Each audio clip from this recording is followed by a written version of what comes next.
Hello. So ಇವತ್ತು red wine soap ಮಾಡಬೇಕು ಅಂತ ಎಣಿಸ್ಕೊಂಡಿದ್ದೀನಿ. ಇದನ್ನೇನು ಮಾಡಿದ್ದೀನಿ ಅಂತಂದರೆ, ವೈನಲ್ಲಿ ಆಲ್ಕೋಹಾಲ್ ಕಂಟೆಂಟ್ಸ್ ಜಾಸ್ತಿ ಇರೋದಕ್ಕೆ ಸೊ ಒಂದು 15 to 20 ಮಿನಿಟ್ಸ್ ಅದನ್ನು ಸಿಮ್ಮರಲ್ಲಿಟ್ಟು ಅದನ್ನು ಆಲ್ಕೋಹಾಲ್ ಕಂಟೆಂಟ್ಸ್ ರೆಡ್ಯೂಸ್ ಮಾಡಿದ್ದೆ. ಸೊ ಆ ಟೈಮ್ ಬೀಂಗ್ ಏನಾಗಿದೆ ಅಂದರೆ, ಅದು ಆಲ್ಕೋಹಾಲ್ 180 ml ಆಲ್ಕೋಹಾಲ್ ಇದ್ದಿದ್ದು, ಅಂದರೆ ವೈನ್ ಇದ್ದಿದ್ದು. ಸೊ ಅದು ರೆಡ್ಯೂಸ್ ಆಗಿತ್ತು. ಸೊ ಅದನ್ನು 180 mlಗೆ ತರೋಕ್ಕೆ I have added distil water ಅದಕ್ಕೆ ಆ್ಯಡ್ ಮಾಡಿ, ಬಾಯ್ಲ್ ಮಾಡೋಕೆ ಆ್ಯಡ್ ಮಾಡಿದಲ್ಲ, ನಂತರ ಆ್ಯಡ್ ಮಾಡಿ ದೆನ್ ಫ್ರೀಸ್ ಮಾಡಿಟ್ಟಿದ್ದೆ. ಮತ್ತೇನಂತಂದರೆ I needed 233 grams of water. So ಅದರಲ್ಲಿ ಇದು ಹಾಕ್ಕೊಳ್ಳೆ ಎಕ್ಸ್ಟ್ರಾ 53 ಗ್ರಾಮ್ ಡಿಸ್ಟಿಲ್ ವಾಟ್ರನ್ನ ಅದರಲ್ಲಿ ನಾನು ಲೈಮ್ ಮತ್ತು ಸಿಟ್ರಿಕ್ ಆ್ಯಸಿಡ್, ಅಂದರೆ ಫಸ್ಟಿಗೆ citric acid 7 grams of citric acid ತೊಗೊಂಡಿದ್ದೆ. ಅದನ್ನು ಡಿಸಾಲ್ವ್ ಮಾಡಿ ನಂತರ ಅದಕ್ಕೆ ಲೈ ಹಾಕಿ, ಅಂದರೆ ಕಾಸ್ಟಿಕ್ ಸೋಡಾ ಆರ್ NaOH ಏನು ಹೇಳ್ತಿರೋದು, ಅದನ್ನು ಹಾಕಿ ಡಿಸಾಲ್ವ್ ಮಾಡಿ ಅದನ್ನು ಇಟ್ಟಿದ್ದೆ. ಸೊ ನಂತರ ಅದು ಡಿಸಾಲ್ವ್ ಆದ ನಂತರ ಅದಕ್ಕೆ ವೈನ್ ಸೇರಿಸಿ ಎಲ್ಲ ಮಿಕ್ಸ್ ಮಾಡಿಟ್ಟಿದ್ದೀನಿ. ಈಗ ಇದು ನಂದು ಆಯಿಲ್ ಬ್ಯಾಟರ್. ಇದರಲ್ಲಿ ನಾನು coconut oil 210 grams, rice bran oil 210, groundnut oil 175 gram, sunflower oil 70 ಮತ್ತು ಕ್ಯಾಸ್ಟರ್ ಆಯಿಲ್ 35 grams ತೊಗೊಂಡಿದ್ದೀನಿ. ಸೊ ಇದಕ್ಕೆ ಯೂಶ್ವಲಿ ರೆಡ್ ವೈನ್ ಅಂತ ಹೇಳಿದ್ರು, ಬಟ್ ಅದು ಕಲರ್ ಏನು ಬರಲ್ಲ. ಸೊ ಬೀಚ್ ಬರುತ್ತಾ ಅಥವಾ ಟ್ಯಾನ್ ಆಗುತ್ತಾ ಗೊತ್ತಿಲ್ಲ. ಸೊ ಯಾವುದಕ್ಕೂ ಪ್ರಿಪೇರ್ ಆಗಿ ಅಂತ ನಾನು ಸ್ವಲ್ಪ ಪಿಂಕ್, ಬ್ರೌನ್ ಮತ್ತು gold Mika mix ಮಾಡಿಟ್ಟಿದ್ದೀನಿ. Pink proportion ಜಾಸ್ತಿ ಇದೆ, ಗೋಲ್ಡ್ ಮಿಕಾ 1/2 teaspoon, ಮತ್ತು ಬ್ರೌನ್ಸ್ ಮಿಕಾ 1/2 teaspoon, ಮತ್ತು gold Mika just pinch add ಮಾಡಿದ್ದೀನಿ ಅದಕ್ಕೆ. ಇನ್ ಕೇಸ್ ಇದು ಟ್ಯಾನ್ ಬಂದರೆ so I will add Calvin clay ಇದೆ. ಅದು ಬಂದಿಲ್ಲ, ಬೀಚ್ ಕಲರ್ ಬಂದರೆ, ಆಯಿಲ್ ಬ್ಲೆಂಡ್ ಮಾಡಿದ್ಮೇಲೆ ಬೀಚ್ ಕಲರ್ ಬಂದರೆ ಕ್ಯಾಲ್ವಿನ್ ಕ್ಲೇ ಆ್ಯಡ್ ಮಾಡಲ್ಲ. ಬಟ್ ಇನ್ ಕೇಸ್ ಅದು ಟ್ಯಾನ್ ಬಂದರೆ ಐ ವಿಲ್ ಆ್ಯಡ್ ಒಂದು ಸ್ಮಾಲ್ ಪೋರ್ಷನ್ಗೆ, ನಾನು ಫುಲ್ ಬ್ಯಾಟರ್ಗಲ್ಲ, ಸ್ಮಾಲ್ ಪೋರ್ಷನ್ಗೆ ಕ್ಯಾಲ್ವಿನ್ ಕ್ಲೇ ಆ್ಯಡ್ ಮಾಡ್ತೀನಿ, ಜಸ್ಟ್ ಅದು ಕಲರ್ ಲೈಟ್ ಮಾಡೋಕ್ಕೆ. Then the remaining batter will stay as it is. ನಂತರ ಇದು ಫ್ರ್ಯಾಗ್ನೆನ್ಸ್ ಇದೆ ಇಲ್ಲಿ. ಸೊ ಮೇಲೆ ಡೆಕೋರೇಟ್ ಮಾಡೋಕ್ಕೆ ರೋಸ್ ಪೆಟಲ್ಸ್ ಇದೆ, ಅದು dried rose petals, home grown rose ಇದು, ಅದು ಪೆಟಲ್ಸ್. ಸೊ ಮೇಲೆ ಮತ್ತು ಡೆಕೋರೇಟ್ ಮಾಡಲಿಕ್ಕೆ ಇದು ಗೋಲ್ಡ್ ಮೈಕಾ ಬೇರೆ ಇದೆ. So let's add.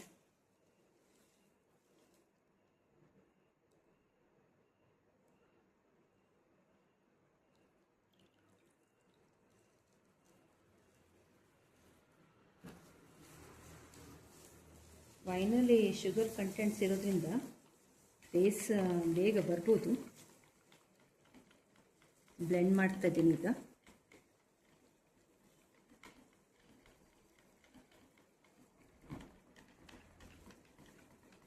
ಯಾವುದಕ್ಕೂ ನಾನು ಬ್ಯಾಟರ್ ಕ್ಯಾಲ್ವಿನ್ ಕ್ಲೇ ಆ್ಯಡ್ ಮಾಡ್ದಲ್ಲಿ ಬ್ಯಾಟರನ್ನ 2 portionsಲ್ಲಿ ಮಾಡಬೇಕು ಅಂತ ಇದ್ದೀನಿ. Small portions I'll keep as it is, ಬೀಚ್ ಬಂದರೂ ಹೇಗೆ ಬಂದರು. ಲಾರ್ಜ್ ಪೋರ್ಷನ್ಗೆ ನಾನು ಇದಿದ್ದಲ್ಲ ಪಿಂಕ್ ಮೈಕಾ, ಬ್ರೌನ್ಸ್ ಮೈಕಾ ಮತ್ತು ಗೋಲ್ಡ್ ಮೈಕಾ ಆ್ಯಡ್ ಮಾಡಿದ್ದೀನಲ್ಲ, ಅದನ್ನು ಹಾಕ್ತೀನಿ. ಫಸ್ಟು ಲೈಟ್ ಬ್ಯಾಟರನ್ನು ಪೋರ್ ಮಾಡಿ ನಂತರ ಇದು ಹಾಕಬೇಕು ಅಂತಿದ್ದೀನಿ. ಅದ್ರ ಮೇಲೆ ಗೋಲ್ಡ್ ಡಸ್ಟ್ ಮಾಡಿ ನೆಕ್ಸ್ಟ್ ಮೇಲಿಂದ ಲಾರ್ಜ್ ಬ್ಯಾಟ್ರಿ, ಅದು ಯಾವ್ದು ಪಿಂಕ್ ಆ್ಯಡ್ ಮಾಡಿದ್ದೀನಲ್ಲ ಆ ಬ್ಯಾಟರ್ ಆ್ಯಡ್ ಮಾಡಬೇಕು ಅಂತಿದ್ದೀನಿ. ಹೇಗೆ ಬರುತ್ತೆ ನೋಡೋಣ.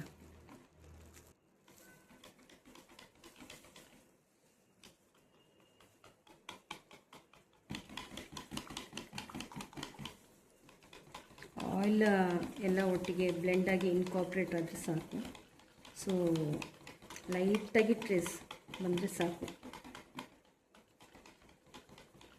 ನಾನು ಫ್ರ್ಯಾಗ್ನೆನ್ಸ್ ಬ್ಯಾಟರ್ ಡಿವೈಡ್ ಮಾಡಿದ ಮೇಲೆ 2 ಪೋರ್ಷನ್ಗೂ ತಕ್ಕಾಗಿ ಹಾಕ್ತಾಯಿದ್ದೀನಿ. ಸೊ ಫ್ರ್ಯಾಗ್ನೆನ್ಸ್ ಸ್ವಲ್ಪ ಅದು ಸ್ಟ್ರಾಂಗ್ ಇದೆ ಅನಿಸುತ್ತೆ. ಸೊ ಹಾಕಿದ ಕೂಡಲೇ ಟ್ರೇಸ್ ಬಂದುಬಿಟ್ರೆ ನನಗೆ ಪೋರ್ ಮಾಡೋದು ಕಷ್ಟ ಆಗುತ್ತೆ.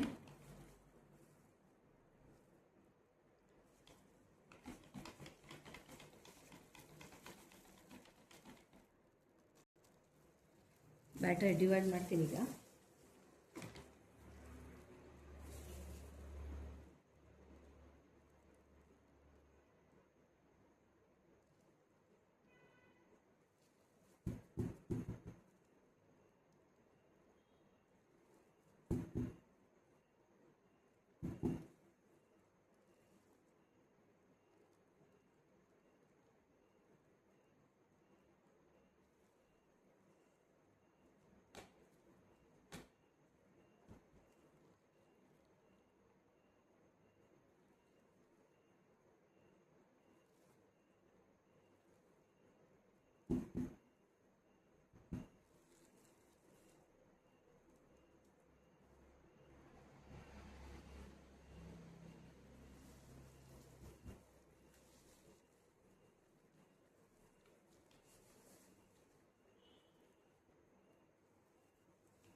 ಟ್ಯಾನ್ ಬರದೆ ಬೀಚ್ ಬಂದರೆ ಕ್ಯಾಲ್ವಿನ್ ಕ್ಲೇ ಹಾಕೋದು ಬೇಡ ಅಂತ ಅಂದ್ಕೊಂಡಿದ್ದೆ, ಬಟ್ ಸ್ಟಿಲ್ ಹಾಕ್ತೀನಿ ಈಗ.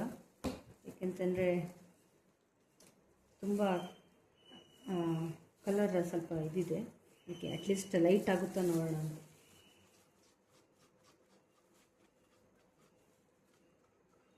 ರೆಡ್ ವೈನ್ ಅಂತ ಹೇಳೋದಷ್ಟೇ, ಬಟ್ ಅದು ಕಲರ್ ಏನು ಉಳಿಸಲ್ಲ. ಸೊ ಅದರ ಪ್ರಾಪರ್ಟೀಸೇ ಅಷ್ಟು. ಸೊ ವಾಸ್ ಎಕ್ಸ್ಪೆಕ್ಟೆಡ್ ಅದು ಕಲರ್ ನಿಲ್ಲಲ್ಲ ಅಂತ. ಬಟ್ ಅಟ್ಲೀಸ್ಟ್ ಟ್ಯಾನ್ ಬರುತ್ತೆ ಅಂತ ಅಂದ್ಕೊಂಡೆ, ಅಟ್ಲೀಸ್ಟ್ ಬ್ರೌನ್ ಅಥವಾ ಟ್ಯಾನ್ ಆಗುತ್ತೆ ಅಂತ. ಬಟ್ ಅದು ಆಗಿಲ್ಲ. No problem. ಯಾಕೆ ಇದೆ ಹೇಗೆ ಬರುತ್ತೆ ಅಂತ.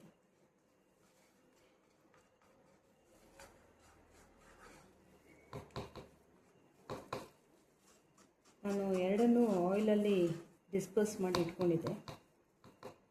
ಡ್ರೈ ಮೈಕ ಅಥವಾ ಕ್ಲೇ ಹಾಕಕ್ಕೆ ಹೋದರೆ ಕೆಲವು ಸಲ ಸರಿಯಾಗಿ ಮಿಕ್ಸ್ ಆಗಲ್ಲ ಆಯಿಲಲ್ಲಿ.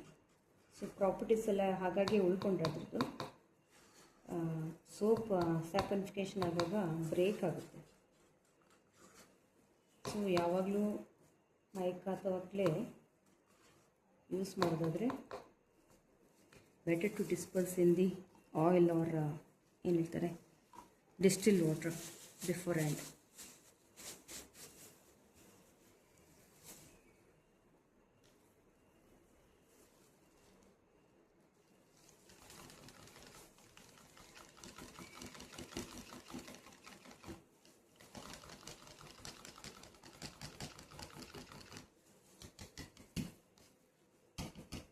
ಹಾಗೆ ಟ್ರೇಸ್ ಬಂದೈತೆ.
ಇನ್ನೊಂದು ಲೈಟ್ ಲೇಯರ್ ಆಗಿ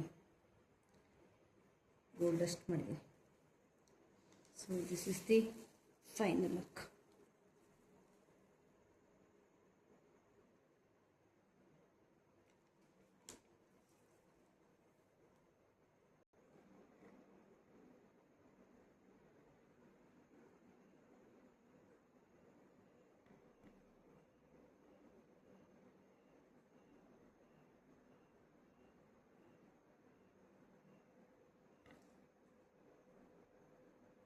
Thank you for watching.